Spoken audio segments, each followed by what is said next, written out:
Hi guys, and welcome back to the channel. So you've likely heard the phrase BRRRR used in real estate communities. And no, it's not because we're chilly.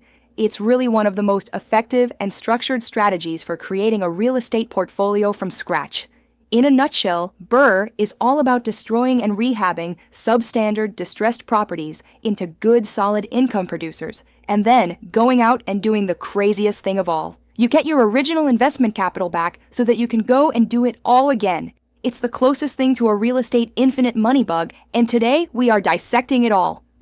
Okay, let's decode this code. BRRRR is an acronym, and each letter is a necessary step in the process. We start with buy. This is not a question of buying any house. This is a question of making smart purchases of undervalued, distressed homes.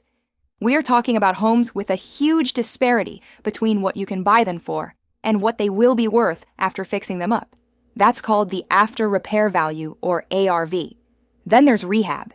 That's where you roll up your sleeves. You're not cleaning it up. We're making strategic fixes to increase the value of that property, extracting both its selling price and its rental income potential. Then you rent it out. You transform property from a construction site to stabilized income-producing status. You get great tenants, and now you've got constant cash flow coming in. Then you refinance. This is the magic step. Once the property is fixed up and rented out to a tenant who pays rent, you go to a bank and get it appraised for its new, increased value. You cash out refinance, which pays off your original short-term loan, and you pull out your original investment funds. And finally, you repeat. You take that money that you just earned and you roll it back into your next property. That's how you create a stable cycle that builds a portfolio without ever taking from your own resources. So why go through all this? Let's talk about the big picture, capital recycling. Look at the traditional way of investing. You save, you buy one rental property, and all your money is locked up in one transaction. To buy another, you must save some more. Your expansion is limited by your saving rate. The BRRRR advantage flips this on its head. You build the appreciation yourself with your rehabs. Then tap that created equity to fund the next transaction. You need to have as little of your own money as possible tied up forever in any given property. This is all about velocity, keeping your money moving and working for you over and over to grow your portfolio rapidly. So one of the secrets to this working is recognizing what distressed properties are. It's not necessarily a matter of a house being ugly. There's physical distress, the easy one to spot. A lack of maintenance, cosmetic damage, perhaps even structural issues. These are the fix-up projects. Then there's financial distress. This is where your chance comes from the seller's situation. Foreclosures, probate sales, or simply a highly motivated seller who needs to sell a property in a hurry and discounted below market value. And another sneaky one is functional obsolescence. This is a property that's just out of style. Unconventional floor plans, outdated electrical configurations, no modern amenities. It doesn't meet what people are looking for today. The seasoned BRRRR investor seeks all three types, typically in neighborhoods that are just starting to turn around. Thus, the equity that you create by rehabbing gets a bonus boost from the intrinsic value of the neighborhood appreciating around it. This is where the entire game is made or broken. Phase 1, the buy. How lucrative your entire BRRRR process will be is determined here, at purchase. If you screw this up by overpaying or misestimate on expenses, it's pretty much impossible to recover later. This is the phase of brutal candor and careful due diligence. You must be a detective and a math whiz. The most important number you need to come up with during the buy phase is the ARV, the after repair value. That's your target. It's how much you think the house will be worth after you've finished making all your repairs. The calculation is simple. The current as-is value plus what you're going to add with all your repairs is your ARV. But discovering this isn't a shot in the dark. You need to become the expert on the area. You'll want to study recent sales of comparable properties, your comps that are in your condition. What really did those remodeled 3-bedroom, 2-bathroom homes sell for? The greatest risk here? Overestimating your ARV. If you get too aggressive here, it will come back to haunt you in the appraisal later on, and your entire refinance falls apart. So play conservative. It's better to be pleasantly surprised than utterly derailed. So, how do you use the ARV in order to figure out what you can really afford to pay for a piece of property? You use the 70% rule. It's an old rule of real estate investing that leaves you with enough margin for profit and for the refinance down the line. The rule says your maximum allowable offer, highest price you want to pay, is 70% of the ARV minus the estimated cost of repairs. Let's get it done. Assume you find a property, you've worked your numbers, and you know the ARV is going to be $200,000. You get contractor quotes, and repairs are going to be about $30,000. So 70% of $200,000 is $140,000. You subtract your $30,000 in repairs, and that leaves you with a highest offer of $110,000. This rule has an important safety net over your deal. Now, your repair cost is just one part of the cost picture. A lot of new investors forget that and get burned. You've got to budget for everything down to the last penny. That means total repair costs from multiple contractor estimates, materials, labor, and even permit fees. And it also has holding costs. Those are ownership costs of having the property while it is not making you money. Property taxes, insurance, electricity, maybe an HOA fee. From the moment you buy it until the moment you have a tenant writing a rent check, these are costing you money. That is why not having enormous cash reserves is not an option. You must have some kind of buffer, because I can almost guarantee something is going to cost you more than you expected. So you've got a deal and you know your numbers. Now, how do you pay for it? A bank is not going to lend you on a house that is a disaster. You need asset-based, short-term financing. The two most favored options are hard money loans and bridge loans. Hard money loans are asset-driven, the house itself, not your credit. They close fast, which is ideal for snagging deals, but they are more expensive with higher interest rates and fees called points, in which 1 point is 1% of the loan. Bridge loans are the same thing. They're short-term loans, typically 3 to 12 months, with a rate above prime. Here's the catch with this expensive money. Speed matters more than the rate. The actual cost isn't the APR. It's how long you've got that loan. Delays in closing on your rehab will eat up your profits faster than a high rate. You need a financing partner that's quick and flexible. I have to dispel a ginormous myth. BRRRR is not a no-money-down approach when beginning. Just flat out, you need cash to get into the business. An ordinary short-term loan will pay for at most 65% of your total project cost. That still leaves you, the investor, to come up with the remaining 35% in cash to serve as the down payment, the repairs, and all those carrying costs. The magic happens at the end. BRRRR is a no money left in the deal strategy.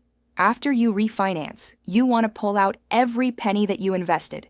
But before you can do that, you need to have the capital to fund the project in the beginning. Yay, you've bought it! Now phase 2, the rehab. This is where you create the value happening, your forced appreciation that puts the entire system in motion. Not about putting in your dream marble countertops, but about clever renovations an appraiser will report and a tenant will pay for, all while watching every single dollar you're spending. So where do you want to place your money in order to see the biggest payoff? Number 1, kitchens and bathrooms. These rooms always bring the best return on investment and are a tremendous amount of work to alter appraised value. Number 2, curb appeal. You can't make a second first impression. New paint, some outside landscaping, possibly new siding. This enhances perceived value exponentially. And number 3, functional layout.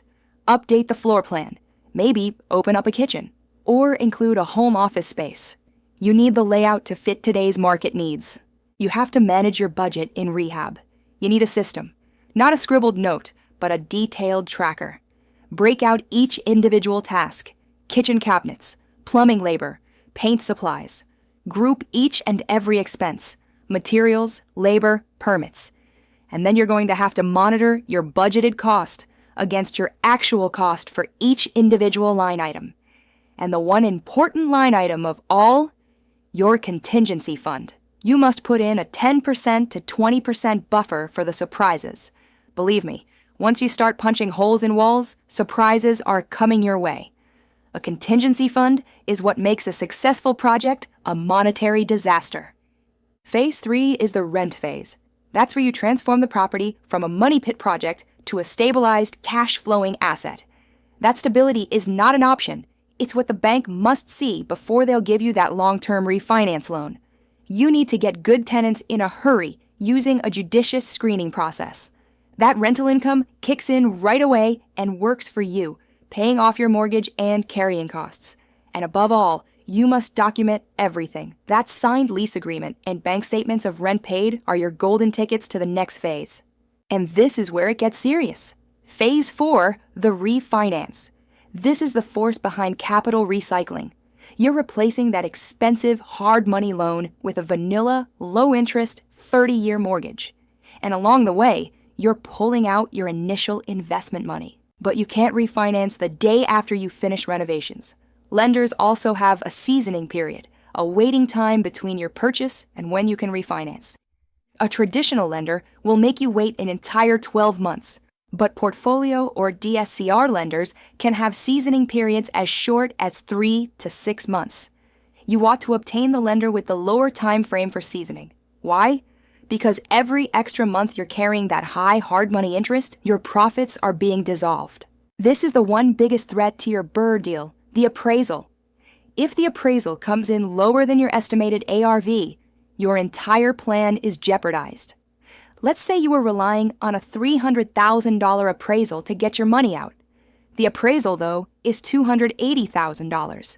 At 75% loan to value, your maximum mortgage just dropped from $225,000 to $210,000. That's $15,000 short. That's $15,000 of your capital trapped in the deal.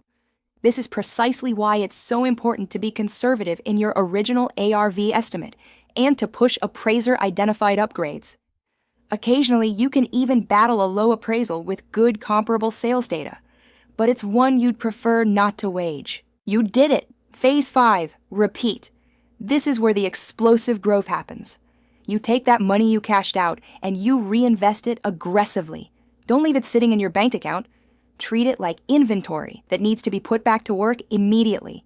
Your focus now turns to capital velocity, shortening the total time in each BRRRR cycle, your time to repeat. The faster you are to cycle through, the faster your portfolio builds. As you scale, you need to track your metrics. Cash-on-cash return is one of the most critical. It's your cash flow on a yearly basis, divided by the cash you still have invested in the deal. And here's the beautiful thing about BRRRR. When you refinance effectively and borrow all your cash out, your cash invested is zero. Your cash-on-cash return is infinite. That's the definition of absolute capital efficiency. But as you build your portfolio, you also have to keep its overall well-being. Hold huge reserves of cash, control all your properties, and never ever sacrifice conservative underwriting for expediency. You don't want one rotten apple to sink your entire boat. And so, with that, here's your 5-point BRRRR success checklist. 1. Enforce the 70% rule. This is your holy book. Never pay too much. 2. Budgetary contingency. Leave room for the unexpected in your rehab with a 10 to 20% buffer. 3. Value-driven renovation. Spend money on what resells. Kitchens, baths, and curb appeal. 4. Maximize refinance timing. Find lenders with light 3 to 6 month seasoning requirements. And 5. Optimize velocity. Don't let that recycled capital collect dust. Use it to initiate your next deal as soon as possible. This approach is a solid formula for creating actual wealth, but it requires hard work, patience, and attention to the figures. If you like this video and wish to proceed with your real estate learning, then subscribe to the channel and hit the bell so that you can know what's in store next. To keep your momentum rolling, I've chosen another video for you that will help you in your investing journey. You'll see it right here on the screen. Just click it and go ahead and learn some more. Thanks for watching. I'll see you in the next one.